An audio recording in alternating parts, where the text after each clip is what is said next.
guys, welcome back to the channel. If you're new here, I'm Anna and I'm a little bit spooky, and today we're playing with the Huda Beauty Khaki Haze palette. I picked this up at Sephora a few days ago. I had a gift card that I could only spend in store inside JCPenney's, and they happen to have just one of these and one lone sand haze floating around, so I picked up both. Anyways, today we're gonna play with the Khaki Haze and just do a little first impressions, dip our toes in, see what it does. And spoiler, this is the look we created. So yeah, if you want to see how I feel about this palette, watch me create a little look. Very kind of soft, wearable, to me, everyday look. This is my everyday type of vibe, very soft glam, running the Target type of look. Yeah, anyways, if you're interested in that, just go ahead and keep on watching. Before you do, don't forget to like, subscribe, comment down below. Let me know some more videos you would like to see in the future. I'm definitely gonna probably gonna have one with the Sand Haze palette and maybe some more with this one.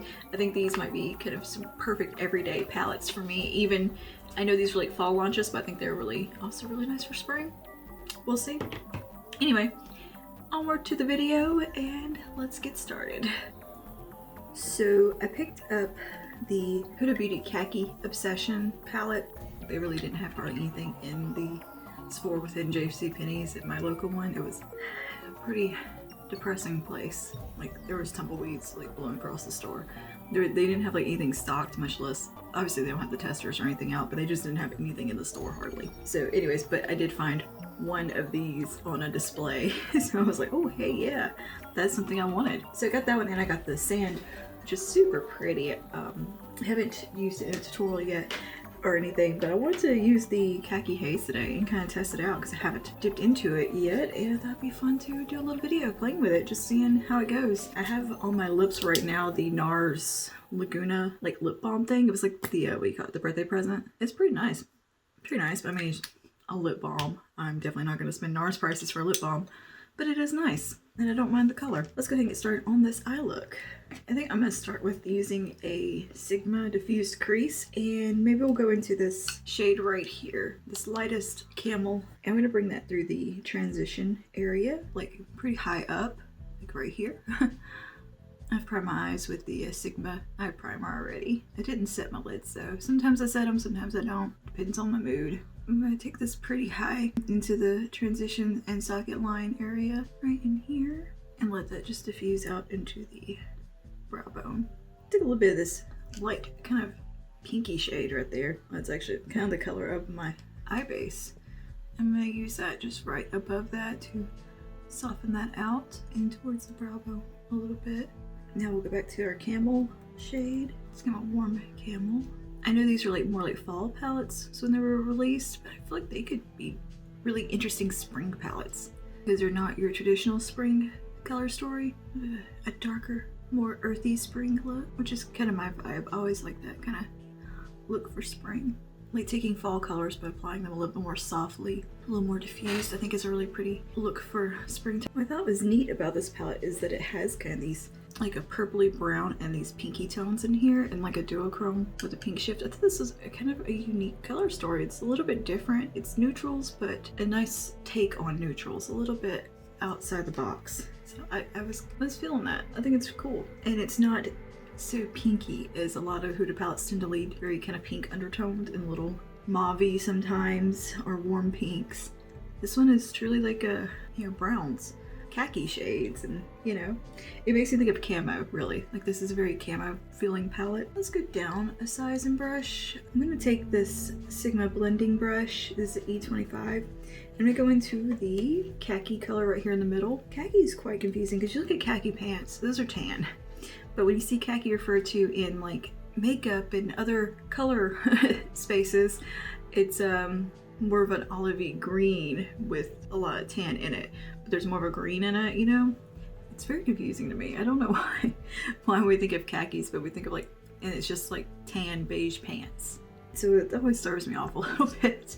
Okay, so let's take this khaki green shade and we're gonna bring that lower into the socket and start to build our depth up. I think I might be one of the only people who's excited about this, but the new Urban Decay Wild West palette. I am a sucker for anything Western themed in a unique way, not like as in you going to Boot Barn Western, but I like Western stuff that's different. I don't know, I really like it. I think it's cool. Like, I'm not like a, you know, country music fan or anything like that, but I like mixing elements of Western style into like a goth look, like the dark cowboy aesthetic, you know? So I'm kind of really into that palette because of that. I love mixing like cowboy hats and big Western belts with goth looking clothing. Like, it's just a really cool vibe. It was something that was kind of a thing in the 80s to do that within the goth culture, and I still love that style. Kind of, it's a little bit more like a post-apocalyptic vibe, a little bit Fallout. You know, this dark cowboy that's alone on the road in a dystopian world. Oh, that color's building up nice, really pretty. It's not like obviously green, it is, I guess, a good like kind of deep khaki. I like the way that's looking, it's blending beautifully. That's one thing I will say about Huda's mattes, man. They never disappoint me with their blending and ease of use. They're always just very user-friendly in application, and they always just are so effortlessly blendable. I like that color, that looks really nice. I basically just want to dress like the lead singer of Fields and Nephilim all the time. So pull that out a little bit out here. Now I'm gonna go back to my diffuse crease. No additional product, and just make sure that's all nice and blended. I'm gonna take a little bit of that darkest brown right here, this kind of purpley undertoned one. I'm gonna put on the outer V, and let's use a E38 detail diffuse crease for that. Focus it right here. Camera cut me off there, but all I've done was build up that darkest brown, kind of purpley brown in the outer V, and then blended it out a little bit into this portion, a little bit into the crease, and then took my diffuse crease once again and went into that camel color and just kind of worked it around those edges just to soften everything out. So yeah, that's all you missed. It wasn't anything that exciting. I'm gonna go back to my diffuse crease and take a little bit of that green and just kind of build that up right here. I didn't realize my memory was full enough, so I'm just stay talking and blending, you know, and then look up and oh, we're not recording. It's gonna be one of those days, is it? I'm back on my organizing and cleaning bullshit, so I'm just going to Target today. It's not a big deal if I take a little time here. Let's go to the lid now. I need to go get some more organizing baskets because I've discovered that they fit perfectly in my dresser drawers, and I have an organizing idea and I'm very excited about it, so I need to go get a certain size basket, which they have at Target, just plastic baskets, and I want to kind of film reorganizing again. I think that's just gonna be a yearly thing on my channel, is organizing my closets.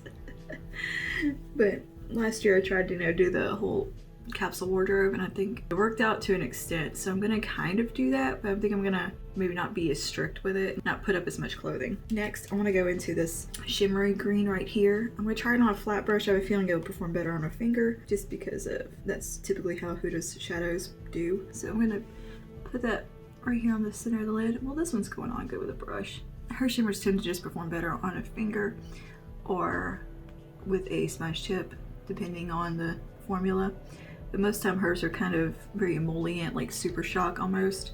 Oh yeah, finger is just really where it's at with her shimmers. And then I'll take a brush and kind of clean it up or diffuse the edges. Ooh, yeah, I like that color. I love this look already. This is just the kind of makeup look that I enjoy on myself. Is it exciting? No, but it just looks I like. Okay. I also have to pick up some printer ink today for a friend Lala, who I've mentioned. She had foot surgery, so she's kind of working from home and stuck at home, so I need to pick up a couple of things for her while I'm out, drop them off to her. I have a few errands to run today, and tomorrow's like a super busy day. I'm just gonna diffuse those edges. All right, I love that already. And clean that little brush off and go ahead and try to place down this shade right here, which is the lightest kind of, it's like a champagne-y gold, not like super goldy. It's got a little bit of green in it. Put down the inner part. Why am I bothering? Ooh, that's very pretty. Very pretty. Very sparkly. My clumsy little fingers in there. I'm just gonna pattern it on. All right, I like that a lot. That's very pretty. Good stuff, Huda. This would be a good palette for someone who isn't confident with green, like bright greens, but they want to kind of pull in that greeny element, this would be a great palette to dip your toes in with, because it's a very, very wearable, easy green. It doesn't scream green like the hot jalapeno palette does, you know, or like her Emerald Obsession. This is a very soft, refined, kind of olivey, you know, khaki tones. Very camo looking. All right, cool. I like that. I like that a lot, really. I'm gonna take that darkest green and kind of use that as liner on my upper lash line. It's kind of like to do day to day. I don't really like eyeliner that much on the day-to-day basis, so I usually just use an eyeshadow. So I'm gonna do that with this darkest brown, because I just like the little bit of shadow right there, but I don't like a harsh line. It's very subtle type of thing, but it just gives you a little bit of something right there and just makes it look a little more finished. I think eyeliner is definitely a makeup step I could probably live without, because I can just use the shadow for it. And there's something just a little bit more graceful about the eyeshadow. Oh, it's just easy. The only thing is it can be a little messier. You get a little bit of fallout when you do them. Or I do anyway. I get fallout from everything though, who we kidding? I'm a messy eyeshadow person. So I'm gonna clean up what little bit of fallout we have, go ahead and do my face and all that, and we'll be back for the lower lash line, finishing touches and final thoughts in just a moment. Just finished up my face while I was at it. I used Hourglass Ambient Sculpture Unlocked palette just for blush, bronzer, highlight. Let's get started on the lower lash line. I'm gonna take my little flat brush here from Morphe. It's a 124. I'm gonna go straight into that deepest brown. Let's go on one side of the brush, tap it off, and tuck that right here. I also use the e.l.f. Camo CC Cream on the face today. Set it with By Terry Hydro, what is it called? The By Terry Hyaluronic Hydro Powder. Just that kind of joint up to the upper lash line. And take a little bit of the green. It's not really green, is it? Khaki.